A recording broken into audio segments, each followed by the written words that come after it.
سلامونه ملګرو نه کې هلي احترامات تاسو خو هر څوک کولی شي چې په فیسبوک کې خپل اکاونټ لاک کړي. لاک مطلب دا چې چا پوسټونو ته چې څوک سره ملګری نه وي نو هغه پوسټونو ته به ستاسو لاسرسی نه کېږي. لکه زه او ته ملګري نه یو ما اکاونټ لاک کړی دی نو ته به زما پوسټ ته زما تصویر ته زما بایو ته زما اباوټ چې کوم سیکشن دی یا زما چې څومره فیسبوک کې فیچرز دي هغې ته به ته لاسرسی نه شي کولی.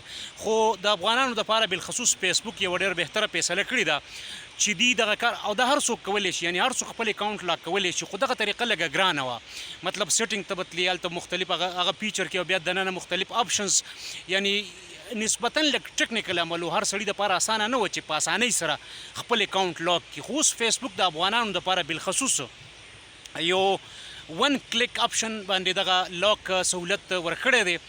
دی به صرف دی ته به یو آپشن راځي که دی وغواړي خپل اکاونټ به په اسانۍ سره لاک کولی شي صرف یو کلیک سره. دغه لوی جنجال چې کوم دی، هغه لوی جنجټ چې کوم دی د هغې نه به خلاصي.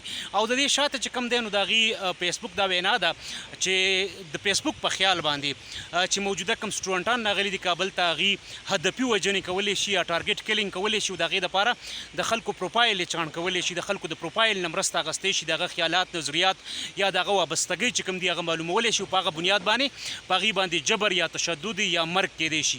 نو دغه خاطر باندې فیسبوک دغه بهترینه فیصله کړې ده د افغانانو دپاره.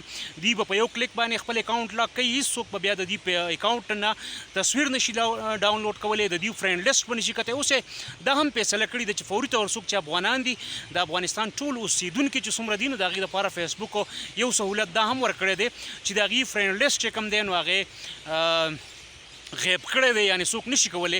اوس فرض کو زه ستاسو فرینډ لیسټ درننه وځم او ګیر چاپېره ستاسو ملګري ګورم او د هغې نه ستاسو د نظریاتو یا د خیالاتو یا د ترجیحاتو اندازه لګولی شم. نو دغه سهولتو فلحال د افغانانو دپاره فیسبوک بند کړی دی په دې خاطر چې د خلکو، د عامو خلکو یا د دغه ځای د ځایي د حکومتي اهلکارو یا د انجیو د خلکو یا د میډیا د کسانو یا هسې د عامو افغانانو چې هغې په ماضي کې د سټوډنټانو مخالفت کړی په یو شکل کې بل شکل کې چې دا شان د دې آیډنټیټي پټه شي او دوی ته کوم زیان ونه رسي. دې نه علاوه فیسبوک چې کوم زیاتي شروع کړي دي نو هغو تاسو ته پته ده چې په معمولي خبره باندې دي ریسټرکشنز او پیج بلاک کوي او مسلې جوړوي هغه په خپل ځای.